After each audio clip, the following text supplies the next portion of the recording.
start with, I'd like to introduce our new cantorial soloist, Shany Zamir.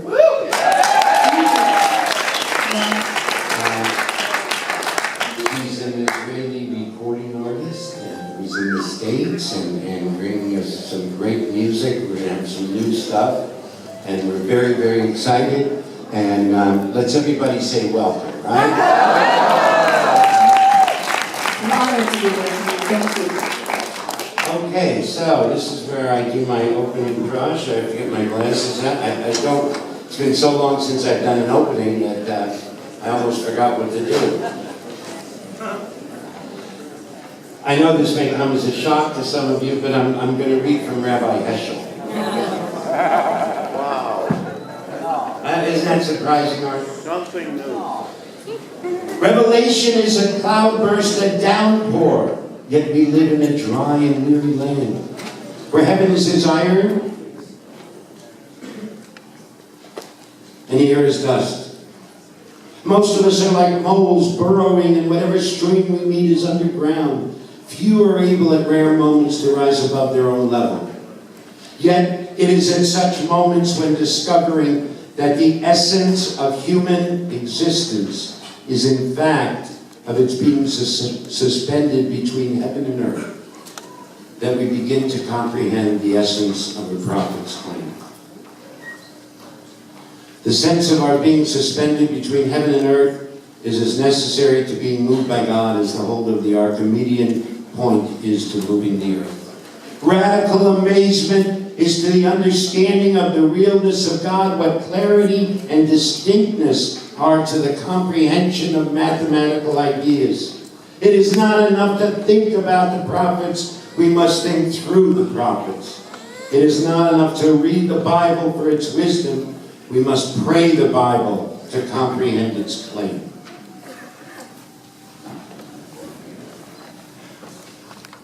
I don't know what to do with this man. He really... wait. I forgot to turn it on. There you go. I don't know what to do with this man. I mean, he is the most frustrating, infuriating, disturbing man I've ever read. In fact, the only person that disturbs and infuriates and gets me thinking like this more is my wife, Harriet. I know, he's very happy to be in your company, I'm sure. So what's it saying? What's it saying? I don't know, but I think it brings something very important to us, and that is, are we aware of the claim that the prophets have on us, the claim that the Bible has on us?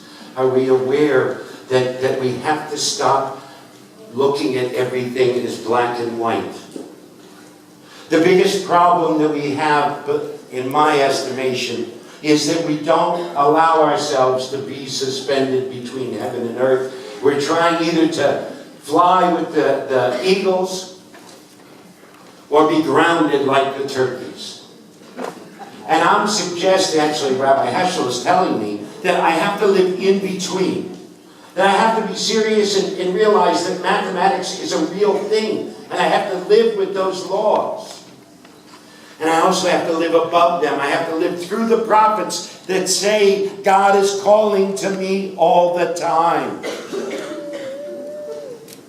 I wrote a blog today about this on Wednesday, right? It was Wednesday I had an automobile accident. And thank God nobody was hurt. But what was so interesting to me is that everybody was honking. We were in an intersection. Everybody was honking because they couldn't get around us. Nobody stopped. Nobody came over to the car and said, "How are you?" Because they were so interested in just getting wherever they were going. And I'm not saying that there aren't important things in the world, and I'm not saying that I should be the center of the universe. Most of the time, I'm not saying that. But it struck me when I was writing my blog today what happened. And in reading this, when I prayed, when I lived through the prophets, then I have to care about everything that goes on. If there's one injustice all is unjust. It's a terrible way to live because it makes me responsible for life and for living. And when I pray through the Bible, when I pray the Bible to understand and accept its claim on me, I have to see that I'm like Abraham. As I wrote in Shmata this week, my drasha, that I have to see God within me so I can see God within you. It's so hard. I don't want to do it all the time. I want to make you good, bad, right, wrong. But the whole thing about being suspended is that I'm not God and I'm not a turkey. I'm human, so I live in between the earth and heaven. And I have to always be aware of what is going on in both places. And my job, our job when we live through the prophets and we pray the Bible, is to lift the earth up, to get closer to God and closer to heaven. It's hard. It's hard in today's world because in today's world we're looking for blame, we're looking for right. We're looking to shame. Everything that goes against what the prophets lived and what the Bible claims. The claim of the Bible is choose life. The claim of the Bible is, Ayeka, where are you? And our response has to be, Hineni. Here I am. Living through the prophets is caring about all people. It's having an unwavering hope, a powerful dissent, a painful rebuke, and a deep love. And to do that, we have to live above ourselves. As Rabbi Heschel says, we have to be more than human. We have to be human beings. It's a hard order, it's a tall order, and here's the news though, all of us can attain it. All of us can get there. So I ask you to accept the claim of the Bible on you. I ask you to live life through the eyes and through the lives of the prophets. Be involved. Be immersed. Most of all, be human. Shabbat Shalom. We continue with the niggin. The niggin is a wordless melody that you can't get wrong. So just so, for those of you who are here for the first time, we blow out the schmutz of the week, and we breathe in the nefesh yetera, the second soul.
On page 7, Shalom Aleichem.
service? Tzedakah time! I don't know, you're just clairvoyant. We must be on the same wavelength. So, this is the time during our service where we pass the boxes, the tzedakah boxes. We do this for a number of reasons. Number one, there are people, there's a great mistake that people make about being a big Shabbat. Guys, this is really good stuff I thought of. There's a big mistake, like if I don't have enough money, I don't get a good seat, or I can't do this, or I'm not cared about, or anything else. Tzedakah here comes to refute that idea, because we say that everything and everybody matters. So for us, this is one of the ways we allow you to matter, in that tzedakah, the highest level of tzedakah is to give anonymously, or to give somebody, actually it's the second highest level, to give anonymously. The highest level is to give somebody a job, or a way of making a living. So here what we're doing, what we do every Friday night is we ask you to be righteous, to make sure that you're doing something that you know goes to help the residents here. It helps us take the residents out for mandatory fun. It helps to offset some of the costs of being here. Remember that 70% of the people who are here pay $500 or less. And that's really negligible when you think about room, board, treatment, etc. And Beit Shuvah has, and will always have, the policy of never turning anyone away because they don't have money. Now, we also do take people with money. I want you to know that we will accept it, just so everybody's clear on this. But really what it is this is you saying, I matter, and so do the people who need help. That you saying, I have a seat at the table, and I want to make a big enough table that we wipe away the margins, we erase them, and it's no longer those people, but it's us, our people. And tzedakah is a very powerful way of doing that. The next thing we do is tshuva. Shai mentioned this last week, I think. He talked about changes that have been happening at Beit Shuvah. And under the auspices of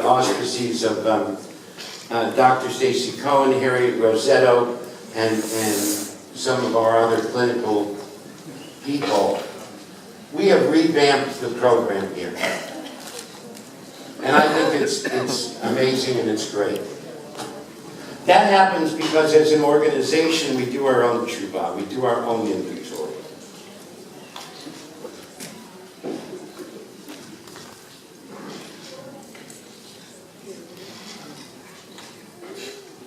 We do our own inventory, right, Sam? I know. Oh, I thought you were taking their inventory. That's very good. Give them the box. He wants the box. So, what we do is we are constantly refining what we do and working hard to grow it. That's what we do as an organization. That's what we do as individuals. So the truth is that I'm not always right. There has been once or twice when I was wrong. I don't remember it, but I'm sure there was once or twice. But it's the sense that this is a time in our service, and it's a time for everybody to be introspective. We have groups on Friday called our tshuva groups, where all of the residents look and see where they missed the mark and where they hit the bullseye. Because to do an inventory, you have to have both. Otherwise, it's not in balance. So we take this part of the service to give you all an opportunity to be grateful, which, when you look at the news and everything else, it's usually bad. There's not a lot of people saying how grateful they are for anything. And also, if you need to make an amends or something like that. But it's really about being clear and clean going into Shabbos and to be able to enjoy this beautiful day of rest. So we do tshuva out loud, And that shines through. If you'd like to make tshuva or give gratitude, please put your hand up. We'll get to as many people as possible.